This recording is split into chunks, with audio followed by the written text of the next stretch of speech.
মৌসুমী দ্বীপ ভ্রমণে এবারে আমরা আছি হচ্ছে আপনার বালুচুরি বিচ ক্যাম্পে। প্রধান আকর্ষণ টেন্ট, সেটা তো রয়েছে বিভিন্ন ক্যাটাগরির, তার সাথে রয়েছে এসি কটেজ রয়েছে, নন এসি কটেজ রয়েছে এবং মাড হাউস। মাড হাউস একটা বড় আকর্ষণ। তো চলুন সবার প্রথম আপনাদেরকে আমরা যে রুমটিতে রয়েছি সেটা একটু আপনাদেরকে দেখিয়ে দিই।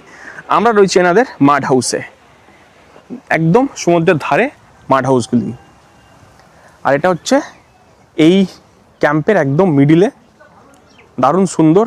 এদিকে রয়েছে আপনার টেন্টগুলি, আরও সমস্ত রুম রয়েছে, সব কিছু আপনাদেরকে 1 বাই 1 দেখাবো। তার আগে আমাদের মাড হাউসটা একটু আপনাদেরকে দেখিয়ে দিই। এখানে আপনারা এরকম স্ট্যান্ডার্ডের থাকার জন্য মাড হাউস পেয়ে যাবেন।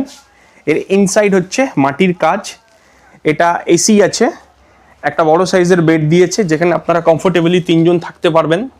ছোট্ট সামনে একটি প্লাস্টিকের টেবিল, বাথরুমের লাইটের সুইচ আছে এখানে, এই হচ্ছে মিরর, আর এখানে ফোন চার্জ করার জায়গা রয়েছে, উপরে ফ্যানও আছে, আর উপরে বাল্ব, আর পাশে রয়েছে এখানটা ওয়াশরুম অ্যাটাচ রয়েছে। মোটামুটি স্ট্যান্ডার্ড, বেশ ভালো।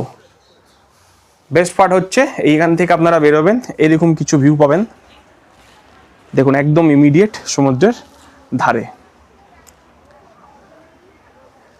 সেই গেল আজকের আমাদের মৌসুমী দ্বীপ ভ্রমণে বালুচুরি বিচ ক্যাম্পের মাড হাউস। এখানে থাকছে কিন্তু থাকা, তার সাথে হচ্ছে 4 বেলা জমিয়ে খাওয়া এই প্রাইস পয়েন্টে।